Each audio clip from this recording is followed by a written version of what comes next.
Babies rely on their caregivers to help them to regulate, both physically and emotionally.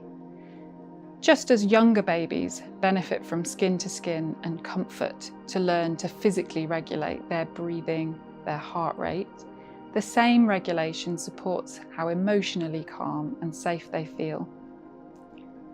Responding to your baby to provide comfort in this way is really important, especially when reassuring them about sleeping.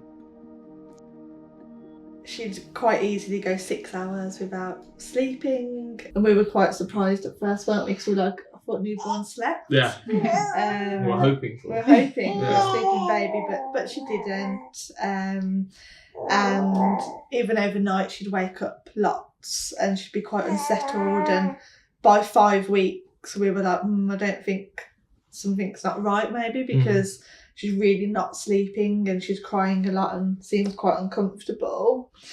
And found out that she had silent reflux, torticollis. She would only sleep on me, and actually I can't sit on the sofa safely and let her sleep and allow me to sleep. So I wasn't getting any rest in the day.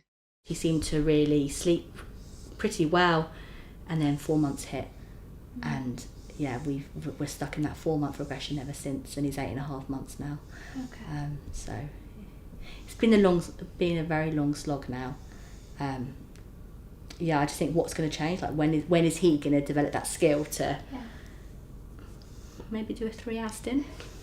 It's that broken aspect that makes it harder, and you feel so much more knackered the next day. Yeah. Okay. Especially for you. Yeah, and if I need you to help with George, we then risk waking Grace up as well. Yeah. So I think it's quite hard to implement strategies for George, because if we're not quick enough to soothe him, we'll try different methods such as the shushing, the patting, the stroking, which we have tried. Yeah. He then just shrieks louder, and then we have Grace waking up upset. So some of the common questions that we would ask somebody who was struggling with sleep with a baby of around about 8 months, which is how old George is, we would ask about routines. Are they having a good routine before bedtime? And also about naps in the daytime. So how does that routine work for both parents and any other siblings that might be in the house as well? Also discussing with them, like with George, understanding George's development, so where he is in his development. He's 8 months old. What's going on for him? How does he see the world? Then we look at that behaviour. So, for example, suggesting, looking at the environment in which he does sleep might change his behaviour. If he's used to that environment and he's used to that place where he goes to sleep, so in the daytime spending some time in his room can help familiarise himself.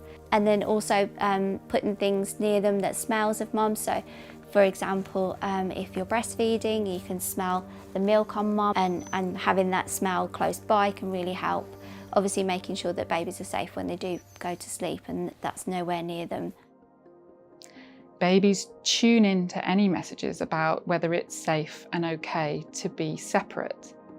Therefore, if a parent is feeling overwhelmed or has memories of being left to cry as a child themselves, or experiences anger or frustration or even guilt, then they may have difficulty conveying to their baby that sleep and separation are safe and manageable. It can be helpful to think about the baby's experience of being on their own during the daytime.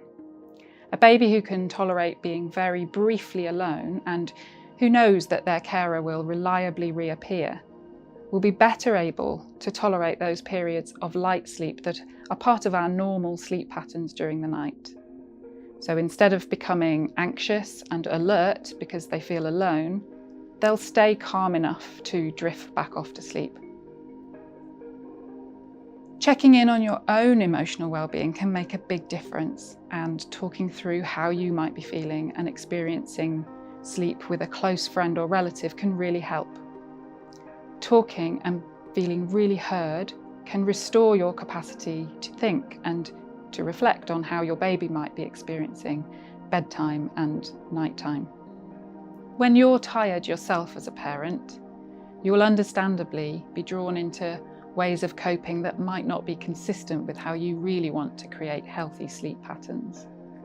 It's also important to remember that each baby is different and that our brains develop at different paces. We're all unique and have different needs when it comes to regulating and settling to sleep. What works for one baby may not work for another, even within the same family.